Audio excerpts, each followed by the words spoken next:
High, সবাই কেমন আছেন? আশা করি সবাই ভালো আছেন। আইটি এক্সপ্লেনের পক্ষ থেকে সবাইকে জানাই স্বাগতম। আজ আপনাদের সাথে কথা বলবো স্মার্টফোনে কি করে এক নিমেষে ছবির ব্যাকগ্রাউন্ড রিমুভ করবেন। আপনারা হয়তো অনেক সফটওয়্যার ব্যবহার করে থাকবেন ছবির ব্যাকগ্রাউন্ড রিমুভ করার জন্য। আজ আপনাদের সাথে এমন একটি সফটওয়্যারের পরিচয় করিয়ে দিব যেটির মাধ্যমে শুধু কয়েক সেকেন্ডের মধ্যে আপনারা যে কোনো ধরনের ছবির ব্যাকগ্রাউন্ড রিমুভ করতে পারবেন। চলুন তাহলে ভিডিওটি শুরু করা যাক। ভিডিওটি শুরু করার আগে আপনি যদি আমাদের চ্যানেলে নতুন হয়ে থাকেন তাহলে হিট দ্য সাবস্ক্রাইব বাটন, আর যদি অলরেডি করে থাকেন থ্যাংক ইউ সো মাচ। আমরা সরাসরি প্লে স্টোরে চলে যাব অ্যাপসটি ইনস্টল করার জন্য। চলুন তাহলে প্লে স্টোরে যাই।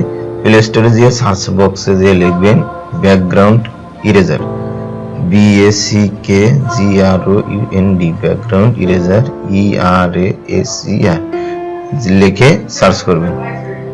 সার্চ করার পর এরকম একটা ইন্টারফেস আপনি দেখতে পাবেন। দেখার পরে সোয়াইপ করে একটু নিচের দিক যাবেন। নিচের দিক গেলে দেখবেন লেখা আছে মোর রেজাল্ট। মোর রেজাল্টে যে এখানে ক্লিক করবেন। ক্লিক করার পরে ফার্স্টে যে অ্যাপসটি দেখতে পাবেন, আমাদের মূলত এই অ্যাপসটি হলো এইটি। এই অ্যাপসটিতে যাবেন, অ্যাপসটিতে যে ইনস্টল করবেন। যেহেতু আমার ইনস্টল করা আছে, আমি আর আপনাদের ইনস্টল দেখাচ্ছি না, আমি সরাসরি অ্যাপসটি ওপেন করতেছি।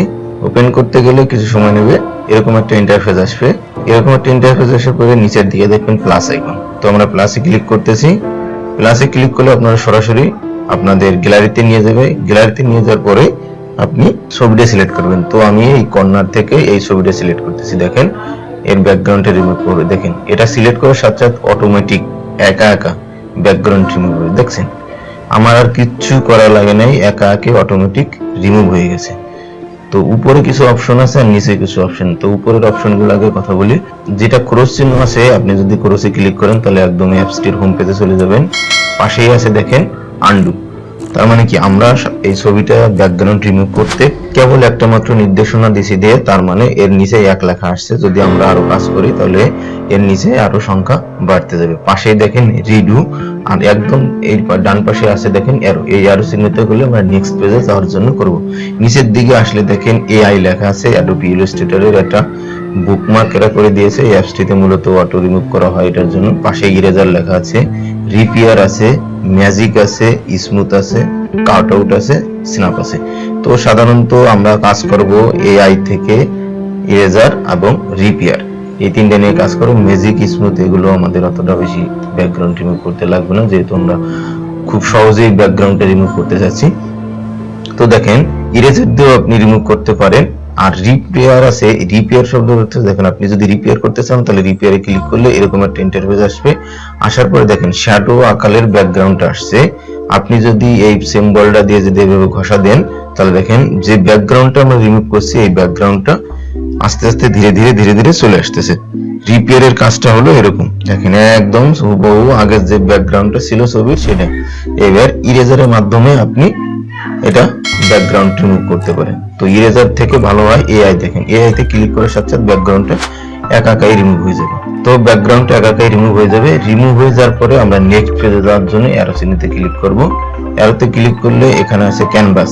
এই ক্যানভাসে গেলে আপনারা কিছু সাইজ পাবেন, যেমন ফেসবুকের সাইজটা কত হয়, তারপরে ইউটিউবে থাম্বনেল সাইজটা কত হয়, ইনস্টাগ্রাম প্রোফাইলের সাইজটা কেমন হয়, ইত্যাদি ইত্যাদি পাবেন। আপনারা দেখে নিতে পারেন। দেখেন কাস্টমে গেলে আপনারা একাকাই সাইজটা তৈরি করতে পারবেন। আপনার কত সাইজ দরকার সেটা আপনি সিলেক্ট করে নিতে পারবেন। দেখেন এরপরে দেখা আছে ইনস্টাগ্রাম আছে, ইউটিউব আছে, আরো অনেক ফিচার আছে।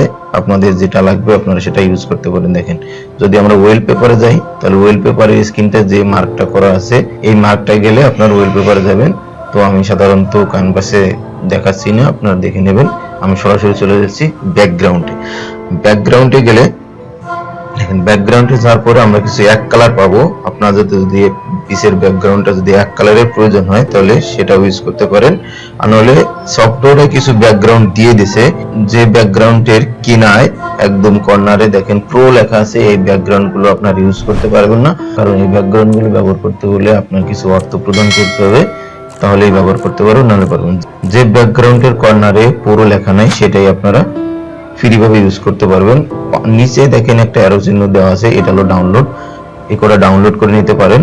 তো আমি একটা ব্যাকগ্রাউন্ড নিয়ে দেখাচ্ছি। আমি সাধারণত মনে করেন ধরেন এই ব্যাকগ্রাউন্ডটা নিয়ে দেখাচ্ছি। দেখেন অটোমেটিক ব্যাকগ্রাউন্ডটা চলে আসছে। এবার ছবির এই পাশটা ধরে যদি ছোট বড় করা যায়, দেখেন এই পাশটা ধরে টান দিলে ছবিটা ছোট বড় হবে। এরপরে স্কিপ আছে, আপনি ছবিটা যদি এ পাশে ওপাশ করতে চান দেখেন উপরের এইবারে যদি ক্লিক করি তাহলে ছবিটা ঘুরে যাচ্ছে দেখেন, এটা হলো স্কিপ।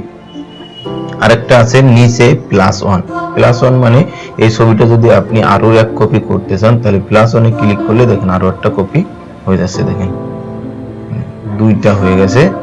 উপরে দেখেন মুভ আপ মুভ ডাউন আছে, আপনি এই ছবিটা যদি স্কিপ করে দেখেন, এই ছবিটা যদি আপনি স্কিপ করে দেন তাহলে এই ছবিটা যদি আপনি নিচে নিতে চান তাহলে মুভ ডাউন, উপরে একদম দেখেন মুভ ডাউন যদি করি তাহলে ওই ছবিটা নিচে চলে যাবে আর নিচেরটা উপরে চলে আসবে। এবার এটারও যদি আমরা মুভ আপ করি তাহলে ওটা উপরে এটা নিচে, এটা হওয়ার পরে দুইটা ছবি, একটা এখানে একটা এখানে। এরপরে যে টিক চিহ্ন, আমরা যদি টিকে ক্লিক করি তাহলে আমাদের ব্যাকগ্রাউন্ডটা সেট হয়ে গেছে। এইবার আপনি যদি কিছু লেখা অ্যাড করতে চান তাহলে টেক্সটে যাই আপনি এখানে লিখতে পারবেন। আমি কি লিখবো, আমেজিং লিখলাম। এই আরো চিহ্নটা দিয়ে সাইজটা ছোট বড় করতে পারবেন দেখেন। আচ্ছা, লেখা হয়ে গেলে এবার ডবল এটা যেটা আছে সেটা হলো ফন্ট। এখানে কিছু ফন্ট আছে আপনারা ইউজ করতে পারবেন, সব ফন্ট পারবেন না। ওই ব্যাকগ্রাউন্ডের মতো যে ফন্টের কর্নারে পুরো লেখা আছে এই ফন্টগুলো আপনারা ইউজ করতে পারবেন না, ডিফল্ট অবস্থায় যেগুলো আছে এগুলো আপনারা ইউজ করতে পারবেন। পাশেই আছে কালার, আপনি কি কালার দিতে যাচ্ছেন লেখার পরে দেখেন সেই কালারও এই উপরেও এটাও সেম আছে, কর্নার দিকে পুরো লেখা যেটা আছে এটা আর ব্যবহার করতে পারবেন না, যেগুলোতে পুরো লেখা নেই সেগুলো ব্যবহার করতে পারবেন। তো কি কালার নেওয়া যায়, লাল কালারটা। আচ্ছা, নেওয়ার পরে দেখেন এই লাল কালারটা আপনারা কতটুকু হালকা যদি আমরা করতে চাই তাহলে এই নিচের অপশনটা ধরে টান দিবেন, দেখেন লেখাটা হালকা হয়ে যাচ্ছে, গাঢ় হয়ে যাচ্ছে, সব অপশনই দেওয়া আছে এখানে। এরপরে দেখেন আউটলাইন আছে, ব্যাকগ্রাউন্ড আছে, শ্যাডো আছে, এলাইন আছে। যদি ব্যাকগ্রাউন্ডে যান তাহলে ব্যাকগ্রাউন্ডে মনে করেন যে আছে ব্যাকগ্রাউন্ডের কালারটাও চেঞ্জ করা যায়। দেখেন ব্যাকগ্রাউন্ডে যদি আমরা কালার দিই তাহলে ব্যাকগ্রাউন্ডে একটা কালার অপশন চলে আসবে, ঠিক আছে। সাদা দিতে চাইলে সাদা, না দিতে চাইলে কিছু নাই, এই পাশে ক্লিক করলে আসবে শ্যাডো। আপনারা যদি শ্যাডো অ্যাড করতে চান তাহলে শ্যাডোর পর আমরা যদি ব্ল্যাক ক্লিক দিই দেখেন ও যে একটা শ্যাডোর মতো চলে এসেছে। শ্যাডোটা এবার বাড়ানো যায় কমানো যায়, পাশ দিয়ে যদি দেখেন, আর এই পাশে দেখেন শ্যাডো ওই যে কমে বাড়ে, এটা অবশ্য বোঝা যাচ্ছে না, আপনারা যখন করবেন তখন এটা বুঝতে পারবেন, নাহলে আমি করে দেখাচ্ছি হয়তো আপনারা জিনিসটা বুঝতে পারতেছেন না। যখন আমাদের কমপ্লিটলি হয়ে যাবে তখন উপরে দেখেন টিক মার্ক আছে, টিক মার্কে ক্লিক করব, এবার লেখাটা চলে আসছে। লেখাটাও ছোট বড় করা যায় এবং ঠিক ছবির মতো একই সিস্টেম। +1 যদি ক্লিক করেন তাহলে লেখাটা দুইবার হবে, এই পাশটা ধরে যদি আমরা করি তাহলে লেখাটা ছোট বড় করা যাবে। তো লেখাটা একটু ছোট করার পরে উপরের দিক একটু বড় করে দিই, তো মোটামুটি পারফেক্ট হয়ে গেছে। এবার উপরে দেখেন সেভ অপশন, আমরা যদি সেভে ক্লিক করি এই দেখেন উপরে লেখা আছে সেভড, আপনার ছবিটা সেভ হয়ে গেছে। এখান থেকে পালিবাল আপনি শেয়ার করতে পারবেন, দেখেন Instagram, WhatsApp, Facebook, Messenger, Twitter, email, আপনার যেখানে খুশি সেখানেই দিতে পারবেন। আজকের ভিডিওটি এই পর্যন্ত। ভিডিওটি কেমন লাগলো অবশ্যই কমেন্ট করে জানাবেন। ভিডিওটি যদি ভালো লেগে থাকে তাহলে একটা লাইক করবেন, আপনার ফ্রেন্ডের সাথে শেয়ার করতে ভুলবেন না, আর আমাদের চ্যানেলে সাবস্ক্রাইব তো must. Okay, till then take care, tata.